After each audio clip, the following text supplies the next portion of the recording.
so we can see the screen. Will you be able to see them? So, my name is Zelda. This is Jag, and Maya you already met.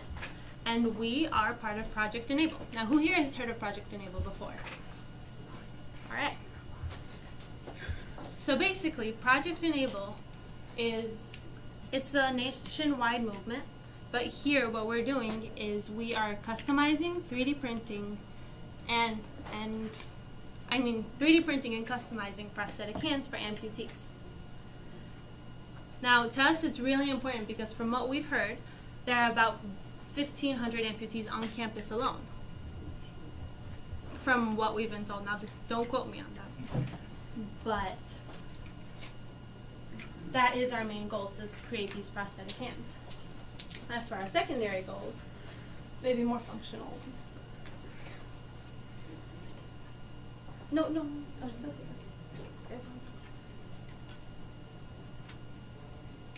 Okay, so our secondary goal is to learn 3D printing, exercise our soft skills, and input some creativity. So we would require students from different backgrounds to come and just contribute in this area. And another way is, so by creativity, what we mean is, this, looks pretty cool, but let's say it's Halloween. We want, a ghost hand or something, or, an Iron Man hand, or a Wonder Woman hand, something like that, to make it fun. Because these people need more fun. You know what I mean? Yeah, and everything is openly sourced, so we constantly try to improve the model of the hand in terms of its functionality.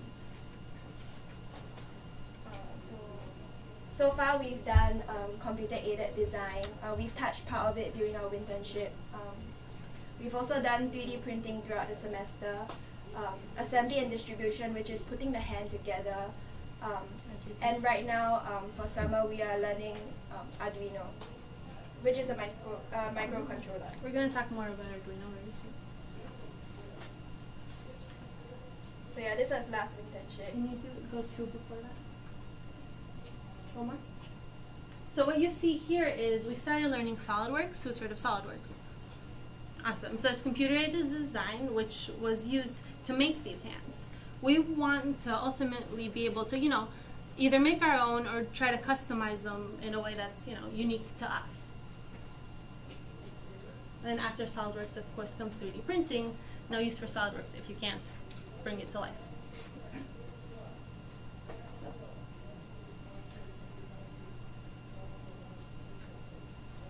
So, the project for this summer is going one step further. This is a purely mechanical hand. We want to use Arduinos, which are microcontrollers, to make it do things, basically. So we have a couple of ideas, but right now what we've been doing is just learning the basics of how Arduino works, because neither of us had experience with it before, if I'm not mistaken. And the kit that we have is extremely inexpensive, and it has a lot of functions that we can use for the hand. Yep. So you can see the kit over here. There's a lot that goes to it, and it can get fairly complicated sometimes. But luckily online there's a bunch of resources, ones that are super clear that help you go through step-by-step processes to use the Arduino. And then we also learned code. Personally, it's C++, I think. Yeah. I had taken C++ and Maya knows a little bit, but Jack had to learn it, and it's very, it's not C++ directly, it's unique to Arduino. There's a lot of functions in the libraries that we have to get used to, but it's been fun kind of, getting to know it and debugging it, and yeah.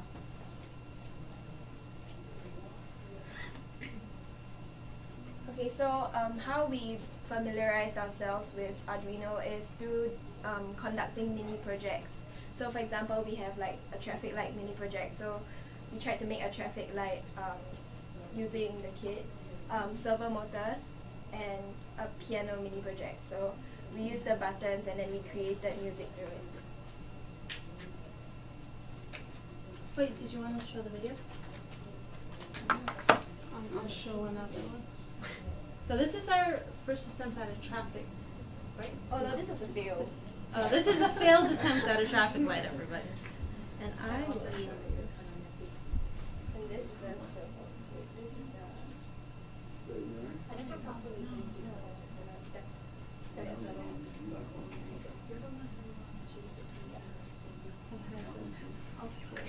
Okay.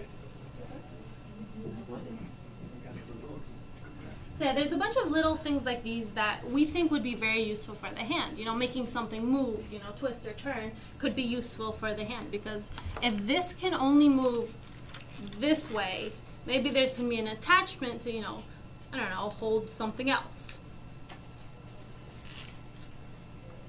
Now this over here is Kasmal Hussein. He is our mentor, and he is the person that first brought Project NABLE to Bergen after working in Jersey City with a bunch of middle school kids.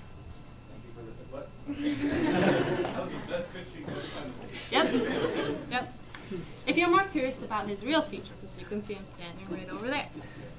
But he has been super helpful. He is what they call a SolidWorks guru. He has been helping us with 3D printing, with Arduino, with, you know, everything that we need to bring these hands to life. And now, as for the difference between these hands and ones that you would normally see, the electrical ones, cost is the first. So I think they call it a myoelectric hand. The ones that people buy that you usually see are about, you know, over tens of thousands of dollars. This costs us less than 10 with the resources that we have here. We have the 3D printers.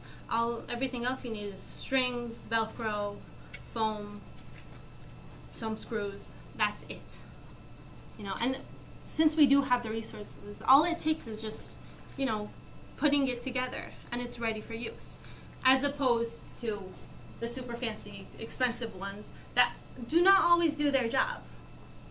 We know a story of a kid in the Jersey City schools that had, do we have that with us right now? Okay. That had a hand that was about $10,000, $20,000, and it was super dysfunctional because the way it worked was he had to put it around his neck and pull his neck in order for it to grab something, and it looked really creepy. But the point is that it brought him to the hospital eventually because of that, the neck pain, and because of the rashes, and it cost him so much. It was replaced with this, and from what I've heard, he has been much happier with it. This is another example of a person that has switched, and you can hear his remarks.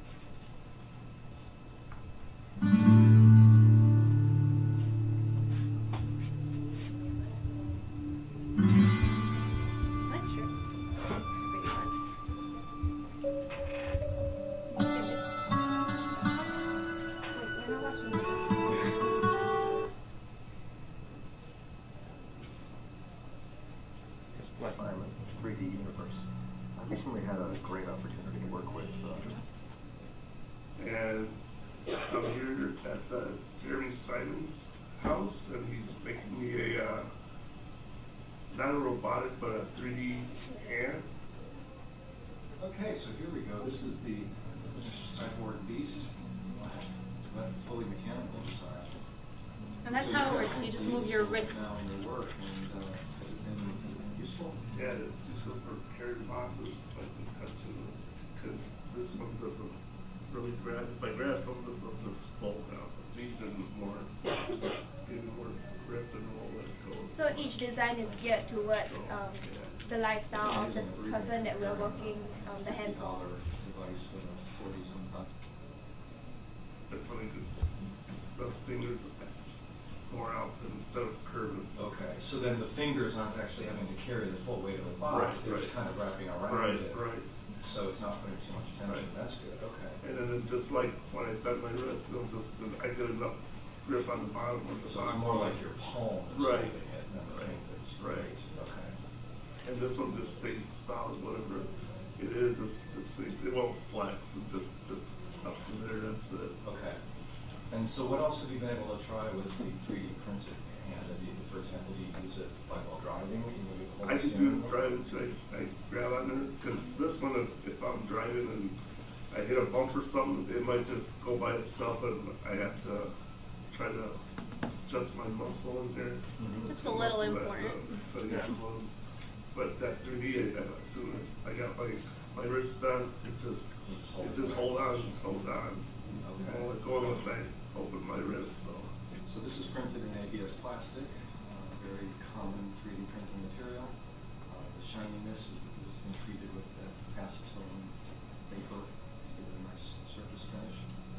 And the rest of the materials are readily available. Just some hardware to assemble and some cords and foam padding and some other stuff like that. That's just for driving. Yeah, so that grips the steering wheel okay, so you Yeah. can. Okay, so this is what we've been doing ever since we started the project on site, and what we aim to do eventually is to establish BCC NABLE as an official site where official chapter where community members and people from who school at Bergen can come and get free resources. I mean, a free hand. And this is where we'll be uploading our site on. Yeah, this is the site of the movement, of the national movement, where, you know, wherever an amputee is, they can go on the website, see what their local chapter is, and request a hand. We aim to be on that. We have applied, and soon, hopefully, we will be part of the network. So that's the end of